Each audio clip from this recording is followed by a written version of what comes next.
Hey, what's up everybody? My name is Jay Wood, and I am going to be making concrete block destructed kind of thing today, and I'll go through the process and kind of slow it down so you guys can follow along. Okay, so for doing the blocks, what I like to do is do them 3 inches wide by 2 inches. And what I do here is kind of weird. I shouldn't have done it this way. You can do it whatever way you want, but there's a quicker way. And so I end up just doing the first row. And yeah, that's looking all right. And then after I do that, I will offset it. And so I'll start at about 1.5 inches. And then I'll do every 3 inches from there, just to give it that offset. And right here, I actually realized that I didn't go up every 2 inches like you should, and yeah, so I just do that, and that just makes it a lot easier when you're doing every other row. Yeah, it just goes by a lot faster than doing just row by row.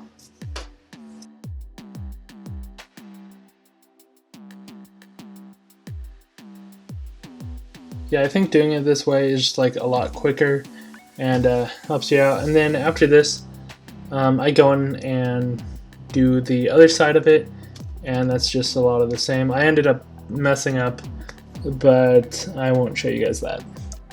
So something I forgot to mention was I'll get a popsicle stick or a pen, and I'll just go over those lines again, just emphasizing that definition of each block. What I like to do to get some texture is just get a ball of tinfoil and just kind of roll it over the foam and kind of stamp it in as well, and it gives it a really good concrete texture. For the cracks, I do the same thing that I do for the blocks, where I'll just draw it out first with my pen, and then I'll go over it with either a popsicle stick or just kind of press a little harder with the pen, and then to snap it, because these are going to be broken, I'll go in with a knife and just kind of try to cut a little bit deeper, so when I snap the piece of foam, it breaks where I want it to. For this part, I do the same thing that I do in each part. I just sketch it out first, and then I just take an X-Acto knife to it instead of going over it, and yeah, it looks good. And I'll do this kind of all over, and sometimes I'll just get the X-Acto knife and just start kind of plucking away at pieces, just trying to make it look as battle damaged as possible. For this part, I'm just going over it with a knife to make it easier to break when I start breaking the foam apart, and yeah, let's dive right in.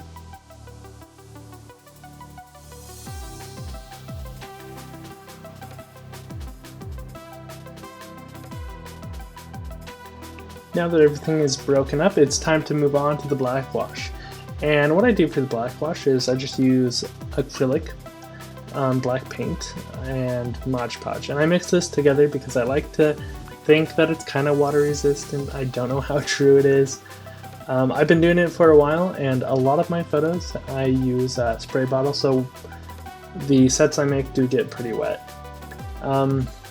There's no real ratio, I just mix it, but it does help the paint to dry, so you can kind of get started on everything else. For this one, I ended up doing something a little different than I normally do. Normally I'm just kind of stoked and I just start painting everything, but what I wanted to do first, I got a little bit of a smaller brush, and I just went in and did all the details, whether that's some broken walls, some like slashes, or the cracks.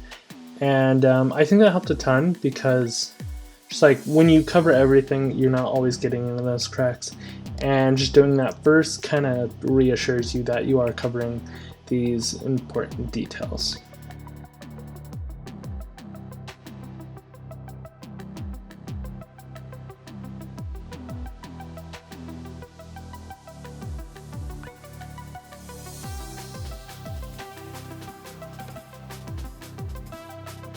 Now that the black wash is done, it's time to paint it your main color. And so I'm just doing gray, adding a little bit of black, and what I'm gonna do after I mix it is dry brush it. And so what I do is I grab a sponge brush, just cover more area, and I'll just kind of brush off as much paint as I can.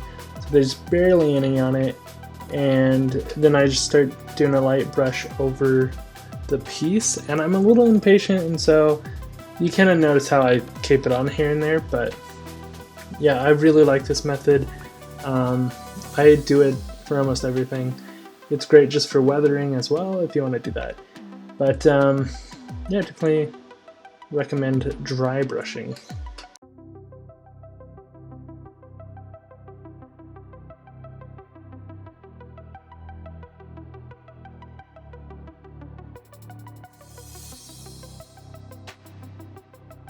This is my favorite part of the process, and that is weathering.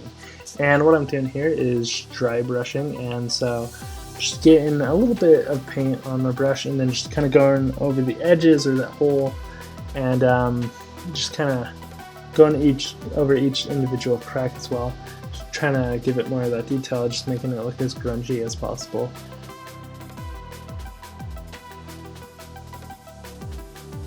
And that is how you make a broken wall.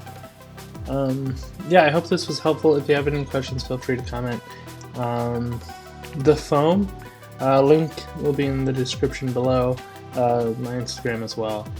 Like, comment, subscribe, and all that stuff.